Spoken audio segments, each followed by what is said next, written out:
ऊपर पंखा चलता है, नीचे से बाबा रोक देता है।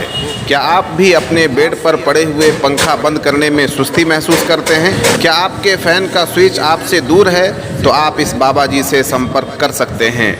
ये बाबा जी हाथों से छत पंखे को रोककर अपने भक्तों को आशीर्वाद देते हैं। अगर कोई भक्त इनसे कहे कि बाबा जी चलते हुए मोटर या उड़ते हुए हेलीकॉप्टर की पंखड़ी को रोककर आशीर्वाद दीजिए, तो क्या ये बाबा जी ऐसा कर सकेंगे?